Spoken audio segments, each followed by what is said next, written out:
Cyber crime ಬಗ್ಗೆ ನೀವೆಲ್ಲ ಕೇಳಿರ್ತೀರಿ ಅನ್ಕೊಂಡ್ ಕಾಸನ ನಾನು ಮುಂದುವರಿತನು. ಈಗ ನಮ್ಮ ಕನ್ನಡ ಒಳಗೆ ಗೀಕ್ ಅಂತೇಳಿ ಒಂದು ಕನ್ನಡ ಮೂವಿದ ಅಫಿಷಿಯಲ್ ಟೀಸರನ್ನು ರಿಲೀಸ್ ಮಾಡ್ತಾರೋ.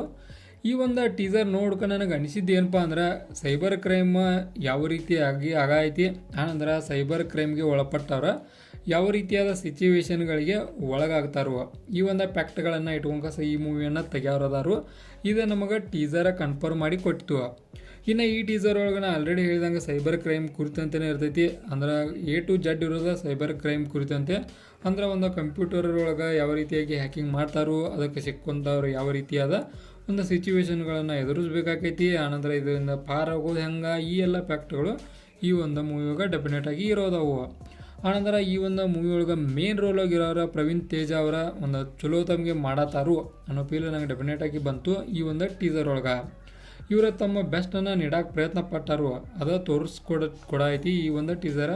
ಆನಂತರ ಇವರಿಗೆ ಒಂದು ಸಪೋರ್ಟಿಂಗ್ ಕ್ಯಾರೆಕ್ಟರ್ ಒಳಗೆ ಚೈತ್ರ ಅವ್ರು ಕೂಡ ಇರ್ತಾರೋ. ನೋಡೋಣ ಇವ್ರ ಕಾಂಬಿನೇಷನ್ ಹೆಂಗಿರ್ತದೆ ಅಂತೇಳಿ ಮೂವಿ ಒಳಗೆ. ಆನಂತರ ಈ ಒಂದು ಮೂವಿಯನ್ನು ರಿಟರ್ನ್ ಮತ್ತು ಡೈರೆಕ್ಟ್ ಮಾಡ್ತಾ ಇರೋದು ಒಂದು ಹರಿಪ್ರಕಾಶ್ ಡಿ ಅವರ. ನೋಡೋಣ ಇವರು ಕೂಡ ಒಂದು ಚಲೋ ಟ್ರೈ ಮಾಡತ್ತಾರೋ. ಈ ರೀತಿಯಾದ ಒಂದು ಸಮಾಜಕ್ಕೆ ಒಳ್ಳೆಯದಾಗುವಂಥ ಮೂವಿಗಳನ್ನು ತರಲಿ ಆದಷ್ಟು ಅನ್ನೋದು ನಮ್ಮ ಅಭಿಪ್ರಾಯ ಕೂಡ. ಈ ಒಂದು ಮೂವಿ ಏನು ಒಳ್ಳೇದಾಕೈತಪ್ಪ ಅಂತೇಳಿ ನಿಮಗೆ ಅನಿಸ್ಬೋದು. ಸೈಬರ್ ಕ್ರೈಮ್ ಅನ್ನೋದು ಈಗ ಭಾಳಷ್ಟು ಹೆಚ್ಚಾಗೈತಿ. ಇದರ ಕುರಿತಂತೆ ಒಂದು ಮಾಹಿತಿ ಜನಗಳಿಗೆ ಸಿಕ್ಕರೆ ಡೆಫಿನೆಟಾಗಿ ಒಳ್ಳೆಯದಾಕೈತಿ. ಆದ್ದರಿಂದ ಈ ಒಂದು ಡೈಲಾಗ್ ಹೇಳಿ ನಾನು ಮತ್ತು ಬೇರೆ ಏನಲ್ಲ. ಓಕೆ, ಇನ್ನು ನಾವು ಮತ್ತೆ ನಮ್ಮ ಟೀಸರ್ಗೆ ಹೊಳ್ಳಿ ಬರೋನು. ಈಗ ಟೀಸರ್ ಒಳಗೆ ಬ್ಯಾಕ್ಗ್ರೌಂಡ್ ಮ್ಯೂಸಿಕ್ ಬಗ್ಗೆ ಏನು ಭಾಳಷ್ಟೇನು ಒತ್ತು ಕೊಡುವಂಥದ್ದು ಏನಿಲ್ಲ, ಒಂದು ಡೀಸೆಂಟಾಗಿತ್ತು. ಆನಂತರ ಮೂವಿದು ವಿಜುವಲ್ ಎಫೆಕ್ಟ್ ಇನ್ನೊಂದು ಚೂರು ಬೆಟರ್ ಮಾಡಬೇಕಿತ್ತು ಅನ್ನಿಸ್ತು. ಒಂದೊಂದು ಕಡೆ ಲೋ ಲೆವೆಲು ಕಾಣಿಸ್ತಾವ ನಮಗೆ. ಆ ಕಾರಣಕ್ಕೆ ಇನ್ನೊಂದು ಚೂರು ಬೆಟರ್ ಮಾಡಿದರೆ ಇನ್ನೂ ಕೂಡ ಮುಂದೆ ಚಲೋ ಆಗೋ ಚಾನ್ಸ್ ಐತಿ. ಓಕೆ, ಆನಂತರ ಈ ಒಂದು ಇದ್ರೊಳಗೆ ನಂಗೆ ಇಷ್ಟ ಆಗಿದ್ದೇನಪ್ಪ ಅಂದ್ರೆ ಅದು ಒಂದು ಹೊಸದಾಗಿ ಏನೋ ಟ್ರೈ ಮಾಡೋಕ್ಕೆ ಪ್ರಯತ್ನ ಪಡತ್ತಾರೋ. ಒಂದು ಹೊಸ ಸ್ಟೋರಿ ಆದ್ದರಿಂದ ನಮ್ಮ ಕನ್ನಡ ಒಳಗೆ ಭಾಳಷ್ಟು ಟ್ರೈ ಮಾಡಿಲ್ಲ ಇವನ್ನ. ಹಿಂದಿ ಒಳಗೆ ಅನೇಕ ಅದಾವು, ಬಟ್ ಕನ್ನಡ ಅಂತ ಬಂದ್ರೆ ಭಾಳಷ್ಟು ಇಲ್ಲ.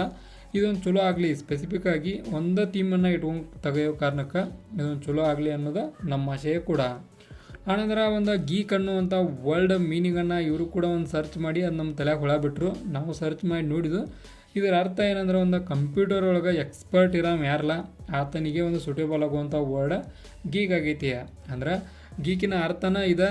ಒಂದು ಮೂವಿ ಒಳಗೆ ಗೀಕ್ ಅನ್ನೋ ವರ್ಲ್ಡನ್ನು ಹೈಲೈಟ್ ಮಾಡೋಕ್ಕೆ ಪ್ರಯತ್ನ ಪಟ್ಟರು. ಅದು ನಮಗೆ ತಮ್ಮನೇಲೋ ಗುರ್ತಾಕೈತಿ ಕೂಡ ಹೌದು. ಇದೇನಪ್ಪ ಇದು ತಮ್ಮನೇಲ ಈ ರೀತಿಯಾಗಿ ಐತಿ ಅಂತೇಳಿ ನಾನು ಡೆಫಿನೆಟಾಗಿ ಈ ಒಂದು ಟೀಸರನ್ನು ನೋಡಿರೋಕ್ಕಿಲ್ಲ ಕೂಡ. ಇದು ಶೋರ್ ಅದ, ನಾನು ಇದನ್ನು ತಮ್ಮನೇಲಿ ನೋಡಿ ನೋಡಿರೋಕ್ಕಿಲ್ಲ. ನಾನು ಹಿಂದಿಗಡೆ ಇದೇನೋ ನೋಡಬೇಕು ಅನ್ನೋವಂಥ ಒಂದು ಕಾರಣಕ್ಕೆ ಕ್ಲಿಕ್ ಮಾಡಿದ ನಂತರ ಗೊತ್ತಾದು ಚಲೋ ಐತೆ ಅಂತೇಳಿ. ಆ ಕಾರಣಕ್ಕೆ ನಿಮ್ಮ ಮುಂದೆ ಈಗ ನಾವು ರಿವ್ಯೂ ಮಾಡಕ್ಕಂತನೋ.